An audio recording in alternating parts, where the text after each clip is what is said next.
rancangan tafsir Al-Quran. Dalam siri yang lalu kita membincangkan ayat yang pertama surah Nuh, iaitu bagaimana Allah Subhanahu wa taala menyatakan inna arsalna nuhan ila qaumihi an anzir qaumaka min qabli an ya'tiyahum adzabun alim. Yang mana Allah Taala menyatakan sesungguhnya kami mengutuskan Nuh alaihissalam kepada kaumnya supaya baginda memberi peringatan amaran kepada kaumnya, supaya engkau, kata Allah Ta'ala, anzir qaumaka, iaitu dengan fi'al amar, dengan satu perintah untuk menyampaikan kepada kaumnya sebelum menyampaikan amaran. Untuk maknanya jangan menyampaikan amaran itu dalam konteks untuk benar-benar beribadat kepada Allah, jangan syirik pada Allah.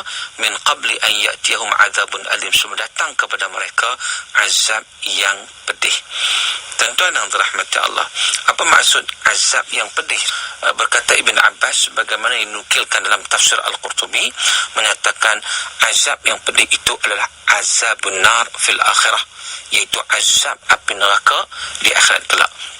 Dan berkata Kalbi pula, dia kata maksud min qabli an ya'tihum azabun alim, sebelum datang azab yang pedih, azab itu merujuk kepada sesuatu yang datang kepada mereka daripada ribut taufan,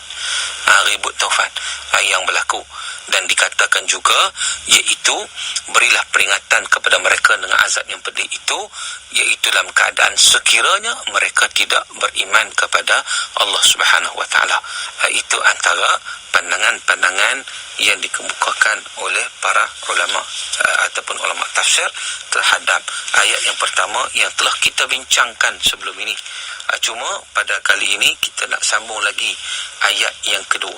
Setelah kita bincang ayat pertama, ayat yang kedua Allah Subhanahu wa taala menyatakan, a'udzubillahi minasyaitonir rajim, qala ya qaumi inni lakum nadhirum mubin. Sadaqallahul azim. Lalu Nuh berkata, wahai kaumku, sesungguhnya aku adalah seorang rasul yang memberi peringatan yang amat jelas. Dalam ayat yang kedua ini, Nabi Nuh alaihissalam segera melaksanakan apa yang diperintahkan oleh Allah. Bila Allah sebut anzir qaumaka, berilah peringatan, amaran pada kaum kamu, maka pada ketika itu Nabi Nuh alaihissalam mengambil tindakan yang proaktif segera setelah diperintahkan oleh Allah.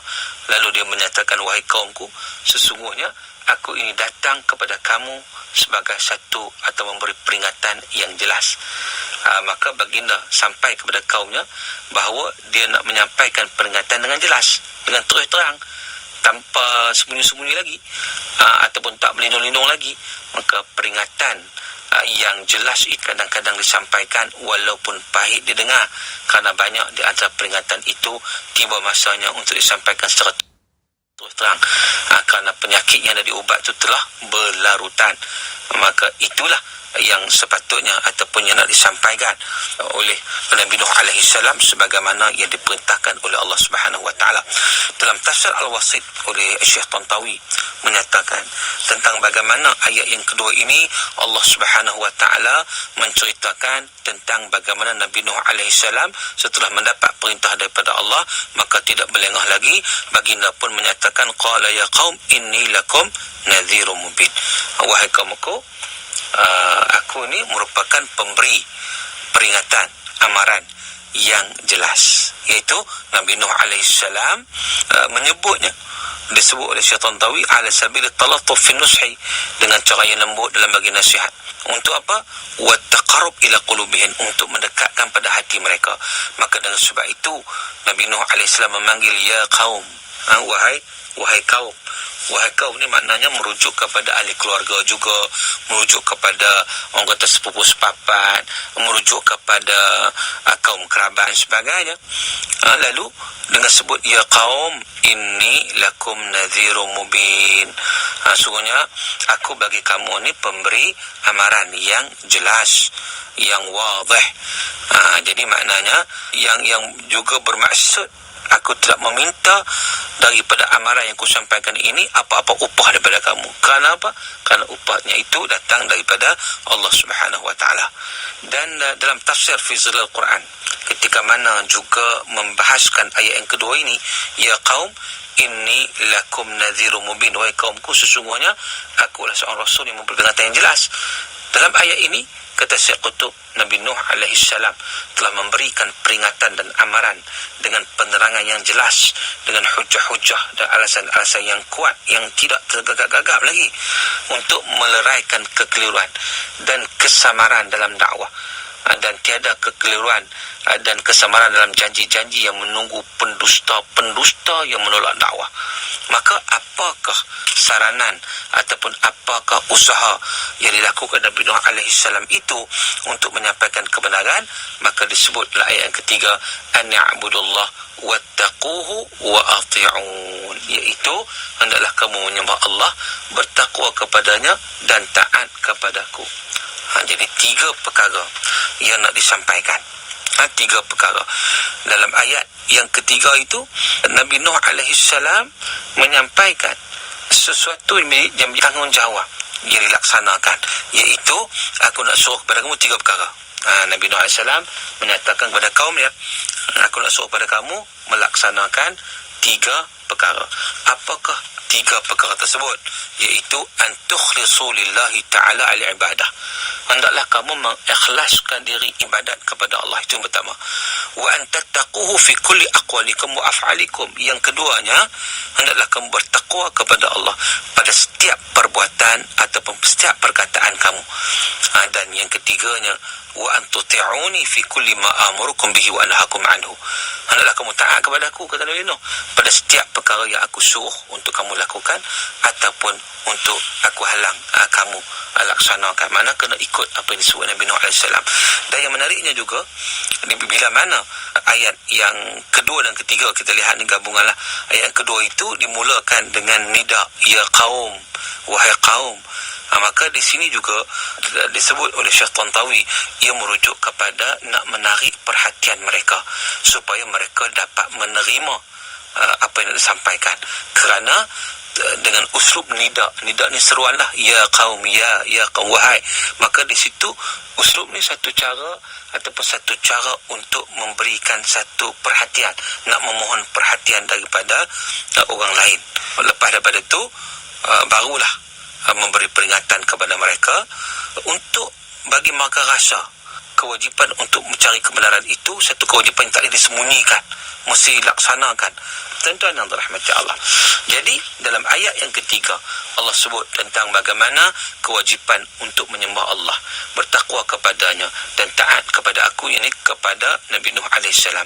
Dalam tafsir Al-Azhar menyatakan, di sini dia kata jelas sekali Nabi Nuh AS memberikan 3 pokok pegangan hidup manusia dalam dunia ini. 3 perkara asas.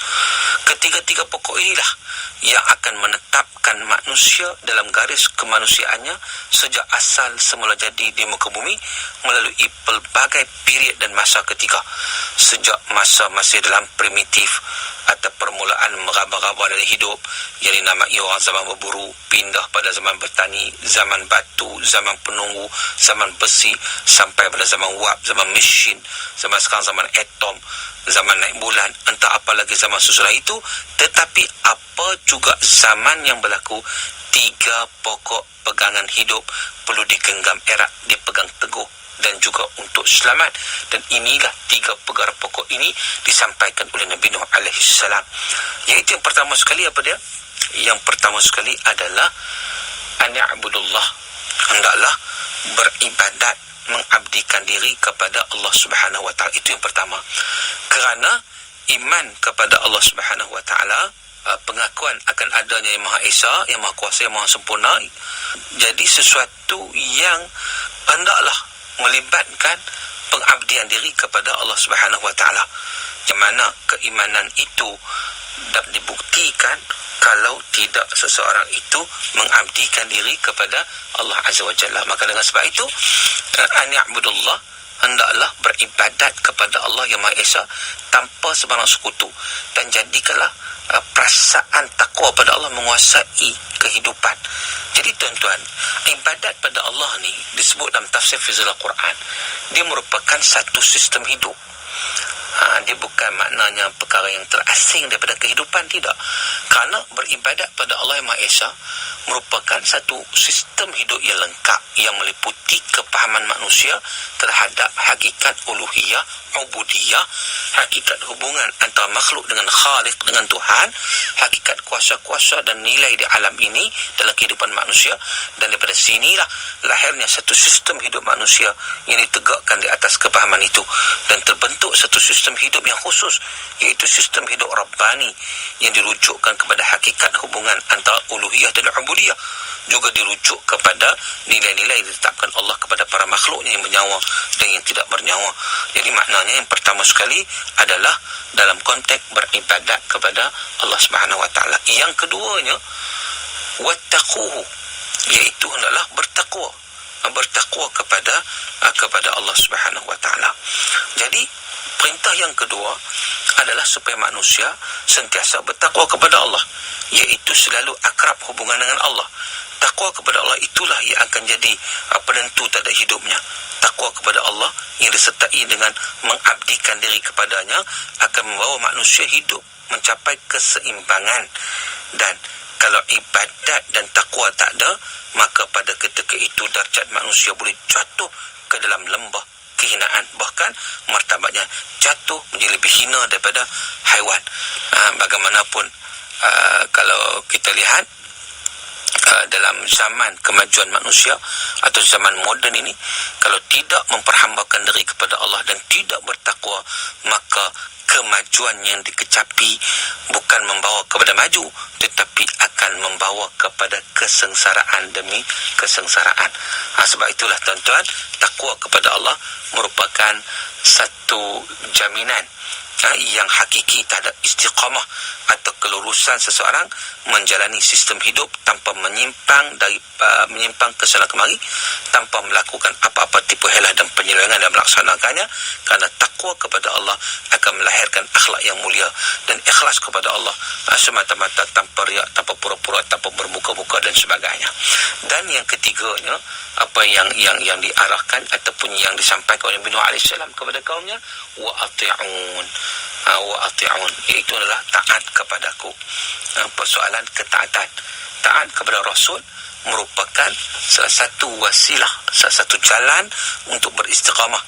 Istiqamahnya seseorang untuk menjalani jalan yang lurus dan untuk menerima hidayah daripada sumbernya yang berhubung dengan Allah selaku sumber pertama penciptaan.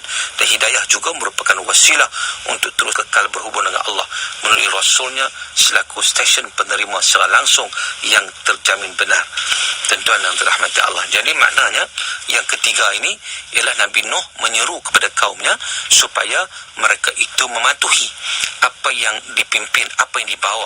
Maknanya kata Nabi Nuh, ta'ala kepadaku wa'ti'un, kerana baginda diutus oleh Allah. Jadi Allah itu adalah disembah, dipuja Allah Subhanahu Wa Taala.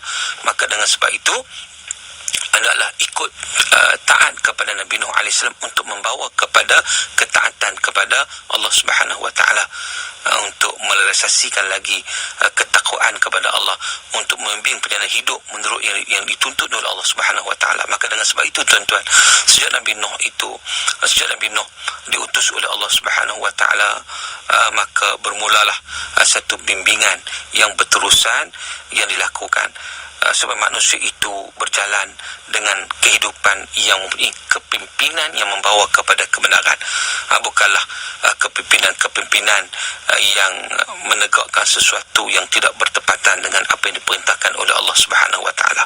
Jadi tuan-tuan, dalam tafsir Al-Azhar menyatakan kalau tiga syarat ini dipenuhi, pertama ibadat pada Allah, yang kedua bertakwa kepada Allah Subhanahu Wa Taala, dan yang ketiga ketaatan. Kalaulah ketiga-tiga perkara itu digabung, jalinkan, dibawa kepada pelaksanaan perintah Allah Subhanahu Wa Taala, maka sudah tentulah manusia ini akan selamat kehidupan mereka daripada segala perkara yang berbahaya duniawi ataupun ukhrawi. Maka dengan sebab itu, 3 perkara ini merupakan 3 pokok utama hakikat yang perlu dipahami dan perlu dilaksanakan kekuatan itu supaya ianya mendapat kebaikan dunia dan juga akhirat. Apapun tuan-tuan, kita akan sambung lagi pada seri akan datang. Aku qouli hadza wa astaghfirullahal azim li wa lakum billahi taufiq. Assalamualaikum warahmatullahi wabarakatuh.